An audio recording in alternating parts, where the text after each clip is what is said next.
All right, everybody, back with episode number 3 of Interviews with Daddio. Hey, Dad, how you doing today? I'm tired. Go ahead. I see you're wearing red for Friday. That's right. Every Friday for the veterans. All right, okay. Until they come home. Till they come home, yes, that's right. All right, Dad, I got a question from Aunt Sharon and Uncle David about driving. Okay. So this will be like a kind of 2-parter, 3-parter, whatever, but who taught you to drive?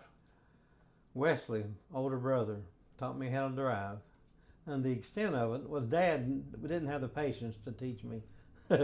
So the extent of Wesley teaching me to drive, as I remember, was driving up and down the lane to the road. And then I wasn't too good at backing up, so he let me go out on the road and then turn around. There wasn't any cars coming, then back on the highway and then back up the lane again and again. And then the parking part came a little bit later, but we built a little parking area that we could parallel park. There was a log there or something, and yeah, Sharon mentioned that. She said that you all measured the area at the state police headquarters. Yeah. And you came home and made a parallel parking pad out of logs. Yeah. And then that was I don't think it was as big as a parking area parallel, but anyway, So it was a lot smaller than regulation. But I fit the station wagon in there. But I didn't I didn't get my driver's license until I was 18, because Dad had a station wagon, and I couldn't hardly see over the steering wheel. I was short when I was 16. So anyway, this was 18, and I took the driver's test. Wesley was already in the Air Force.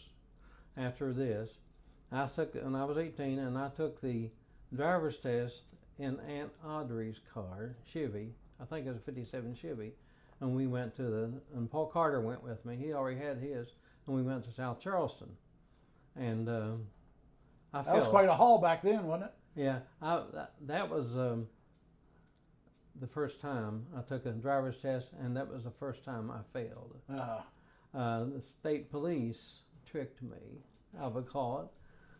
He said, "Okay, pull up this stop sign and stop." I did. He said, "Okay, go ahead." And I went ahead and said, "Turn right." I turned right. And he said, this is a one-way street. You turn right. I said, "You told me to." He said, "That don't make any difference. You turned the wrong way." So he said, "Take it back in and park it." I took it back in and parked it. And he failed. And he failed me. Oh.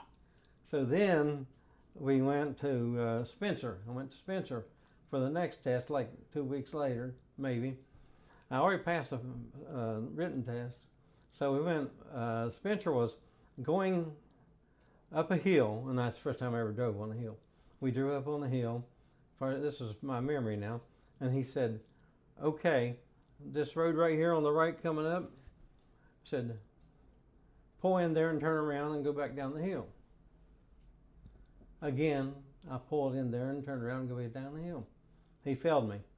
He said, "You can't turn around the road like that. You can't make a U-turn. You have to pull up parallel to it, back in the road, and then go back down. Look both ways and see if there's any cars coming." Like a 3-point turn. Yeah, then go back down and park. Fail again, number 2. So finally, Paul Carter went with me again, and we went to Clay County.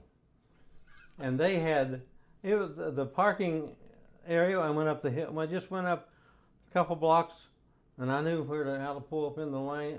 By now, I knew how to pull up in the lane, back in, turn around. He said, "Okay, go up here and parallel park."